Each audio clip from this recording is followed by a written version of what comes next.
Hi guys, I hope you're doing well and welcome to my channel. My name is Heidi and I'm a law student, so I'm going to share with you my knowledge. Whatever you ask for, I can make a video on. I appreciate the fact that you've clicked on this video. I appreciate that. Thank you so much for choosing this video for your for what you're going to learn shortly. So I'd be grateful if you could subscribe to my channel and basically share it with your friends and family who might need this information. So without further basically just explanation or any unnecessary explanation, let's say, I'll get into it straight away. Basically, the difference when you get a quote online for your car insurance, you come across these two terms: compulsory excess and voluntary excess. So you don't want to agree to something that you have no idea about and later on you have to pay for it, and obviously it's not good. Compulsory excess is the amount that it's compulsory, as it speaks for itself, the name. It's set by the insurer. You can't change it. If you choose it, if you agree to it, then you can't go back and change it. In the event of an accident, whether you're at fault or not, but we'll get into that shortly. More specifically, when you are at fault because it's not recoverable, you have to pay that amount set by the insurer, which states, your policy states the specific amount. You have to pay it. So let's say that you have an accident, you are at fault, and the cost of basically repairing the other party's car is £500 or £1,000, and the excess, the compulsory excess, is actually £500.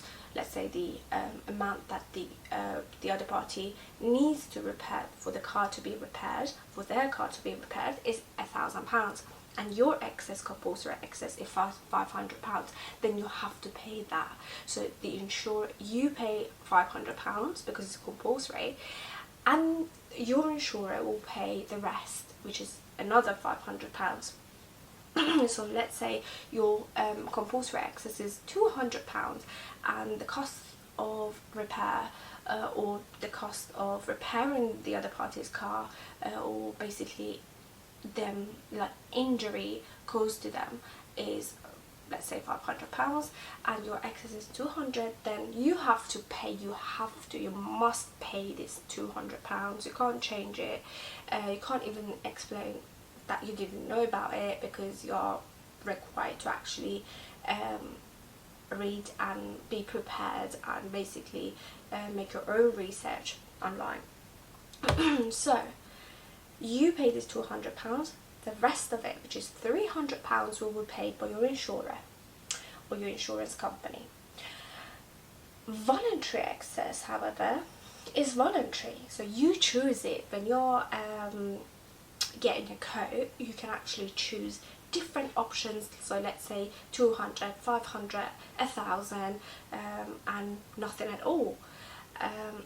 So if you're at fault and you choose 200, then you have to pay this because you've chosen this option yourself, and confirm that in the event of an accident you're willing to pay for it, X amount for it, yeah, or contribute X amount towards the costs. So this is a very important issue to bear in mind, because sometimes, if like the higher amount that you choose from the options given to you for voluntary excess, it might slightly bring your car insurance policy price down, maybe, but it's so slight that I would say it's not worth it. I mean, that's my opinion. I'm not advising you or giving advice as to which to choose from or whether you should choose it or not, but it's just my opinion. So the higher amount, it brings your insurance policy, your car insurance policy down slightly, only slightly, yeah. So that's worth knowing. So let's say that you have an accident, you are not at fault, but the insurance can actually, your insurer can actually recover the full amount of loss incurred by yourself from the other party. Then you can claim that compulsory excess that you've already paid back, or you have to pay back. So it's important, if you have an accident, if you are involved in an accident, you have to gather as much evidence as you can by taking photos, let's say, taking notes of any CCTV that are in the area, or basically even like door, it's called ring, people attach it on the door, like behind the door, and it records. So you can choose that without there are any evidence, or sorry, any witnesses around. But that is a different story, so I don't want to get into that now. But if you are willing to basically know about what to do when you have an accident, the steps required to be taken by yourself, when you want to basically make a claim on the policy, blah blah blah, you can actually leave me a comment and I'll make a video on that. One point that I want to actually discuss with you, or basically add to this whole information, is the fact that your bonus, so your no claim bonuses, will be taken into account, and it will bring the car insurance price drastically down.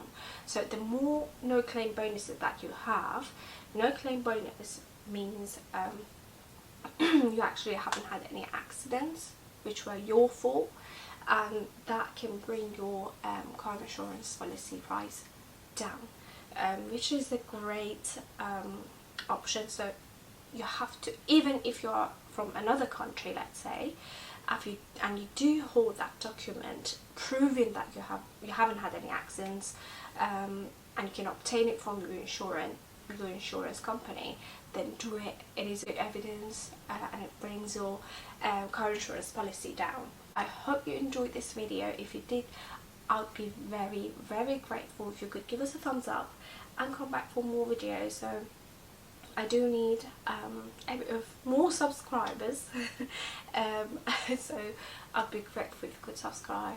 Thank you. Have a lovely day. See you later.